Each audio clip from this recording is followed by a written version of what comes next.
자, 아, 임종을 준비하는 그 호스피스 사역을 하시는 어느 그 사역자 분께서 이런 말씀을 하신 것이 생각이 납니다. 많은 환자 가운데 마지막 시간이 될 때 천국으로 가시는 분들을 보게 됩니다. 어떤 분은 교회 다니시면서 평생 믿음으로 사시고 또 뜻하지 않게 또 그 때가 되어서 이제 마지막을 준비하실 때에 때때로 매우 고통스럽게 임종을 맞이하는 경우가 있음을 목격하게 됩니다. 또 어떤 분은 그분 역시나 믿음의 삶 가운데 평생을 사시다가 이제 임종의 순간이 왔을 때 지난날의 그 어떤 순간보다도 기쁘고 환한 모습으로 편안함으로 천국으로 가시는 분도 목격하게 됩니다. 그런데 이 두 경우에서 알게 되는 하나는 고통스럽게 마지막을 가시는 분들 가운데는 적지 않게 교회 중직자나 목회자인 경우가 있다는 겁니다. 그리고 반면에 기쁘고 환한 모습의 편안함으로 가시는 분은 놀랍게도 목회자들보다는 일반 집사님들이나 보통의 성도들인 경우가 더 많다는 것을 알게 됩니다. 라고 말씀을 했습니다. 자, 물론 지극히 이제 개인적이고 또 그런 경험이기 때문에 유독 그러한 경우에 있는 분들만 보게 되는지도 모르는 것입니다.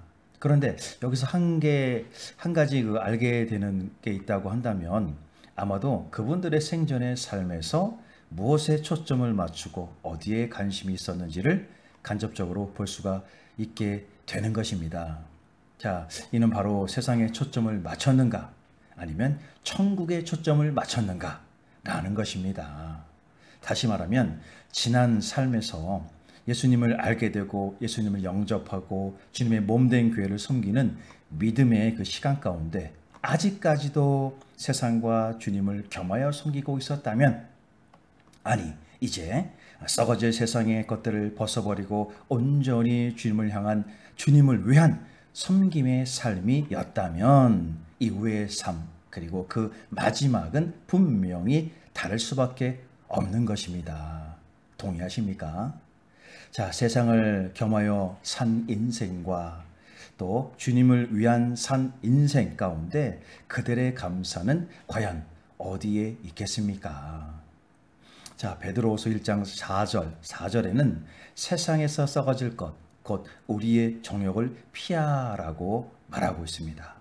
자, 이는 인간의 정욕은 죄악된 인간의 죄성에서 비롯된 그 타락을 탐하는 욕심된 인간의 삶이 되는 것입니다. 그래서 인간의 또 인생의 그 마지막 순간까지도 세상을 놓지 않으려는 인간의 속성이야말로 죽음을 두려운 순간으로만 맞이하게 된다는 것입니다.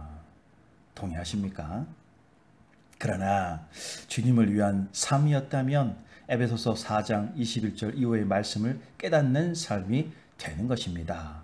자, 에베소서 4장 21절 24절 말씀은 이런 말씀을 하십니다. 너희는 유혹의 욕심을 따라 썩어져가는 구습을 따르는 옛사람을 벗어버리고 오직 너의 심령이 새롭게 되어 하나님을 따라 의와 진리의 거룩함으로 지으심을 받은 새사람을 입으라. 할렐루야.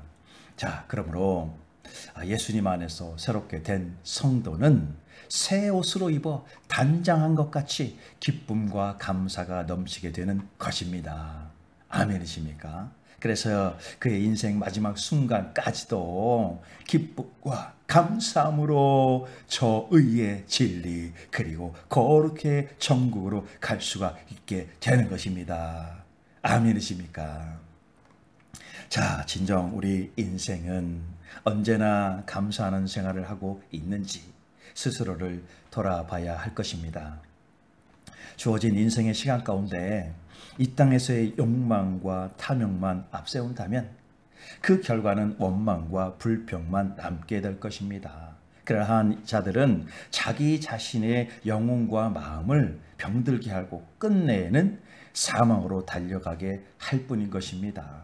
그러나 성도된 우리 그리스도인이라고 한다면 우리 전생의 모든 것을 하나님께 감사하고 이웃 가운데 감사의 삶을 본으로 전함으로써 주님 되시는 하나님께 영광을 돌리고 영혼들 가운데 예수 복음의 삶으로서 선교적 실천 가운데 마지막 순간까지도 예수님의 증인이 되어야 한다는 것입니다. 아멘이십니까?